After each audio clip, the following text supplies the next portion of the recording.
Hello everyone, আশা করছি সবাই ভালো আছেন। আমি ডায়েটিশিয়ান অভিজিৎ নিয়ে চলে এসেছি আজকে একটা অন্য রকমের ভিডিও নিয়ে। তো আজকের ভিডিওটার টপিক হচ্ছে আমরা কেন একজন পুষ্টিবিদ বা পুষ্টি বিশেষজ্ঞের কাছে কনসাল্ট করব সেটা নিয়ে। আজকালকার দিনে সবাই খুব স্মার্ট, তো সেটা নিয়েই প্রথমে একটা আলোচনা হয়ে যায়। তো সবাই বিভিন্ন রকমের অ্যাপ্লিকেশান, বিভিন্ন ধরনের এআই সিস্টেমের মাধ্যমে কার কতটা কিলো ক্যালোরি লাগবে বা লাগছে সেগুলো তারা হিসাব করে নিচ্ছে। তাদের কোনো রকম এআইকে দিয়ে সব কিছু তারা ম্যানেজ করে নিচ্ছে। তো কার কতটা বডি ওয়েট, কার কতটা হাইট সেগুলো লিখছে, সেখানে দেওয়ার পর তারা ক্যালোরি কনজাম্পশান সব কিছু এসে যাচ্ছে। তো সেটা নিয়ে আমি আলোচনা করি। প্রথমত হচ্ছে আমার কতটা হাইট ওয়েট অনুযায়ী আমার অ্যাক্টিভিটি লাইফ, যেটা আমার সারাদিনের কোন কোন টাইমে আমার অ্যাক্টিভনেস, কোন কোন টাইমে আমার বেশি অ্যাক্টিভনেস কম, সেগুলো কিন্তু এআই সেটা বুঝতে পারছে না।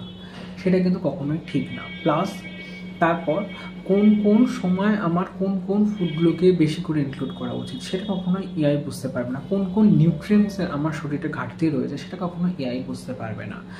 হয়তো কিছু সিমটমস আপনি লিখে দিচ্ছেন, সেটার জন্য কিছু রেজাল্ট ওরা দিয়ে দিচ্ছে, বাট এআই কখনোই সেটা সম্ভব নয়। এবার আরেকটা, আমি রিসেন্টলি আমার একটা এক্সপিরিয়েন্স নিয়ে শেয়ার করি।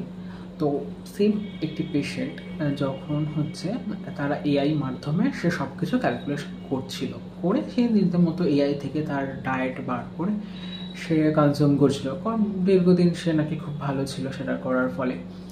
তো সেটা করার ফলে দেখা গেল যে তার রিসেন্টলি সে ভাবছে একটা ফ্যাটিক এরকম একটা সিমটমস, তার মধ্যে কোনো ল্যাথার্জিনেস, এই সিমটমসের মধ্যে সে ভুগছে। তো সে সেই এআই এর কাছে প্রশ্ন করলো। তো এআই তাকে জবাব দিল যে ঠিক আছে, আপনি একটু হিমোগ্লোবিন টেস্টটা করে দেখুন, আপনি একটু অ্যালবুমিন টেস্টটা করে দেখুন, যে সেটার মধ্যে কিছু রেজাল্ট পেতেও পারেন। তো যথাসম্ভব সে একটা ভালো ল্যাব থেকে এই দুটো টেস্ট সে করলো, করে দেখা গেলো যে হ্যাঁ, রিপোর্টে অ্যালবুমিন তার কম, হিমোগ্লোবিন তার কম।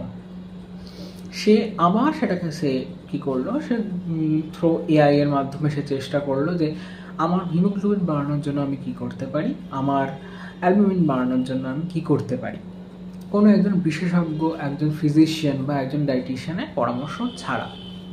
সে এবার সেটাকে মানে কি করলো, কোন কোন প্রোডাক্টের মধ্যে রয়েছে হিমোগ্লোবিন, গ্রিন লিফ ভেজিটেবলস, যাই হোক আমি সেগুলো এক্সাম্পল দিচ্ছি না, আর হচ্ছে অ্যালবুমিনের জন্য এগ হোয়াইট, প্রোটিন জাতীয় খাবার, সেগুলো সে কনজিউম করতে থাকছে। তো কিন্তু তার কেন অ্যালবুমিন লেভেলটা কমলো বা তার কেন হিমোগ্লোবিন লেভেলটা কমলো সে কিন্তু সেটা যাচাই করার একদমই চেষ্টা করলো না। সে দীর্ঘদিন এটা করছে করছে করছে, কিন্তু তার সেই ল্যাথার্জিনেস বা তার সেই হচ্ছে কি বলবো ফ্যাটিকনেসটা কমছেই না। ফলে সে শেষমেশ সে কিন্তু একজন বিশেষজ্ঞের পরামর্শ নিতে গেল ফিজিশিয়ানের কাছে। ফিজিশিয়ান তার সিমটম শুনে তাকে একটা টেস্ট করতে দিল, ঠিক আছে। সেই টেস্টের মাধ্যমে দেখা গেল যে তার কিডনি ফাংশন বর্তমানে কিছুটা ব্যাহত হয়েছে। আপনাদের কাছে আমি এইটাই আজকে মূলত আলোচনার জন্য বলবো যে তার যেখানে উচিত ছিল তার কিডনি ফাংশন ফেলিয়ার হচ্ছে, যেখানে তার প্রোটিন কনজাম্পশন বা গ্রিন লিফ ভেজিটেবলস কিছু লিমিটেশন করা, বা একজন ডায়েটিশিয়ানের তার বাকি প্যারামিটার্স থেকে সেটা ডিসাইড করা যে তার কীভাবে তার ডায়েটটা মডিফিকেশন হবে। তো সে তার রুট কজটাকে আইডেন্টিফাই না করেই কিন্তু সে নিজের মতো ডায়েট করে গেল। ফলস্বরূপ কিন্তু সে শরীরকে তার কিডনি ফাংশন তার মানে সেই সময় থেকেই কিছুটা ব্যাহত ছিল, সেখানে তার উচিত ছিল এই জিনিসপত্রগুলোকে কন্ট্রোল করা। উল্টে সে আরও এই সমস্ত জিনিসপত্রগুলোকে খেয়ে তার আরও কিডনির 12টা বাজিয়েছে। ফলে তার বর্তমানে আবার সে ডায়েটিশিয়ানের পরামর্শ এসে সে আবার নতুনভাবে একটা ডায়েট শুরু করছিল, কিন্তু তার এই পিরিয়ডটায় যে কতটা ক্ষতি হয়ে গেল সেটা সে নিজেও একবারও ভাবতে পারল না। তো সবসময় যে একজন বিশেষজ্ঞ বা এআই সব কিছু ঠিক মানে একজন এআই যে সব কিছু ঠিক বলে দেবে সেটা কখনোই না।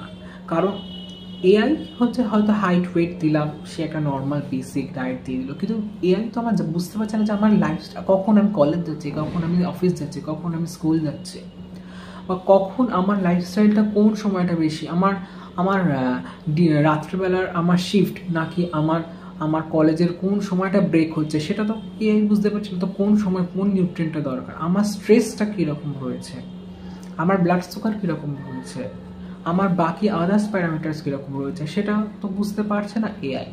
তো এআই এর মাধ্যমে আমরা কিন্তু এই জিনিসপত্রগুলো করে নিজেদের শরীরকে কিন্তু 12টা বাজাবো না। আমরা সবসময় একজন পুষ্টিবিদ বা একজন ফিজিশিয়ানের পরামর্শ নেব, নিয়ে তারপরে আমরা যেটাই খাই না কেন, যে মেডিসিনও খাই না কেন, সেটা সবসময় একজন বিশেষজ্ঞের পরামর্শ নিয়ে করা উচিত। তো আজকের ভিডিওটা একটু অন্য ধরনের ছিল, একটু সচেতনতার ভিডিও। আশা করছি সবার ভালো লাগবে, সুস্থ থাকবেন। আশা করি ভালো থাকবেন। থ্যাংক ইউ, দেখা হবে খুব তাড়াতাড়ি।